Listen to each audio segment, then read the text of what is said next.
Coming up on Mountain News this morning, a complaint is filed against Attorney General Daniel Cameron just one day after he announces his bid for the governor's office. And we have an update on the battle against COVID-19 here in the Commonwealth. Dedicated to Eastern and Southern Kentucky, this is WYMT Mountain News this morning.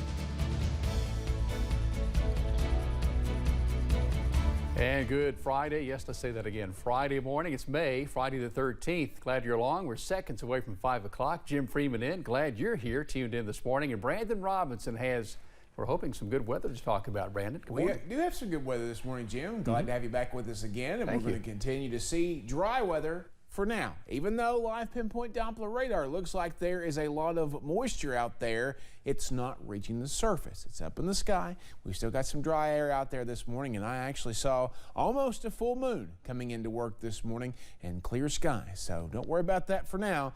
Rain chances come later. 64 in Pikeville this morning, 64 in Moorhead. There's a couple of warmer spots, 64 in Harlan this morning as well. And then you see upper 50s in a lot of areas. The cool spot this morning, as always, is Clintwood at 52. That's still not too bad out there. So again, seeing some warmer air surge in ahead of a system that's going to bring us some rain chances later. For your breakfast forecast, clear skies and then sunshine for a little while. But the deeper into the day we get, the more clouds you'll start to see, and those chances for scattered showers and storms return this afternoon. Jim? Thanks, Brandon. Former U.S. Attorney General Russell Coleman entered the suddenly wide open race for Attorney General in Kentucky.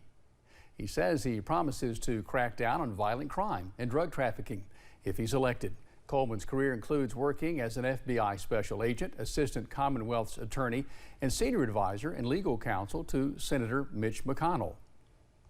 The Kentucky Democratic Party filed an ethics complaint against Attorney General Daniel Cameron just one day after he announced his run for governor. They say he violated ethics laws by investigating the Democratic governor he now wants to unseat. The Democratic Party wants the state executive branch ethics commission to investigate. The complaint cites past commission opinions barring an attorney general from investigating a governor and then challenging that governor in an election.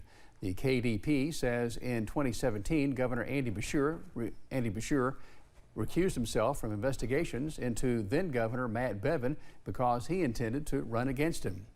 Stumbo and Beshear had to follow the rules, and they did. And let me be clear, Daniel Cameron does not get to play by his own rules.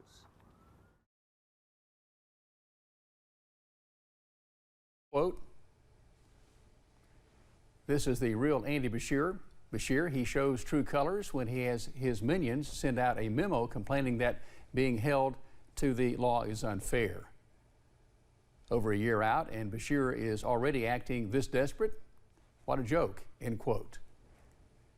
Yesterday, Governor Andy Beshear gave an update on the state of COVID-19 across Kentucky. He called this week a mixed bag for COVID numbers. While they haven't really dropped at all, they aren't spiking too much either. Only 3 counties in the state are now in the yellow.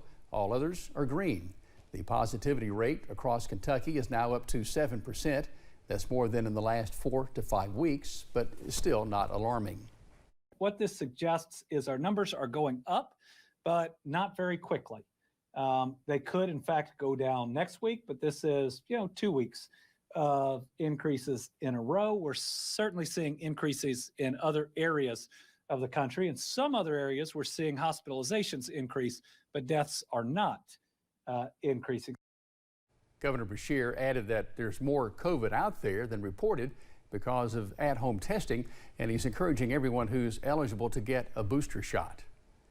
It's National Nurses Week, and yesterday hundreds of them marched in Washington, D.C., calling for fair wages without salary caps, an end to violence and discrimination against health workers, and safe nurse-to-patient ratio staffing issues they say the pandemic made even worse as it accelerated an already growing nursing shortage in the U.S. at a time when their care was needed the most, as reports of burnout continued to climb.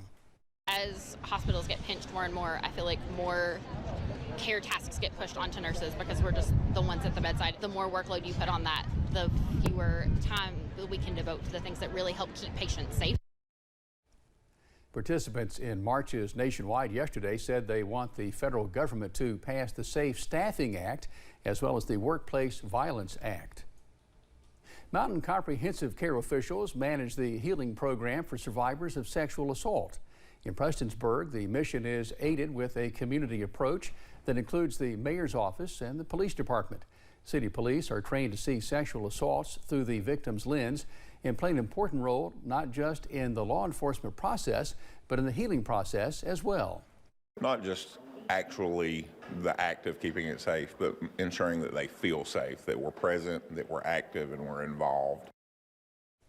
Captain Shirtlaff says the sexual assault training officers gives them an understanding of how best to support survivors while still collecting the critical information needed for legal action.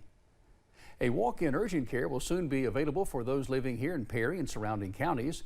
First Care Clinic officials will begin seeing patients on June 9th of this year.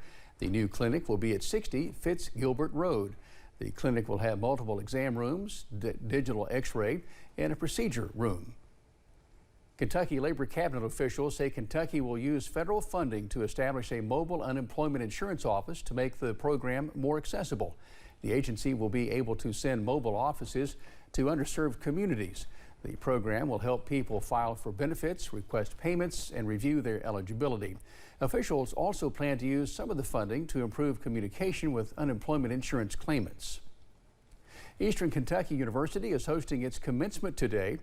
There will be two ceremonies. First at 10 o'clock this morning, the second, 3 this afternoon. The ceremonies will be held rain or shine at Roy Kidd Stadium. But if severe weather does cause the ceremonies to be postponed, the makeup date is Saturday at the same times. And we thank you for getting your day started with us here on Mountain News This Morning. Coming up, scientists get a closer look at the cosmic monster in the center of our very own galaxy. Weekend is almost here, and so are the rain chances. I'll track them out for you in about 3 minutes.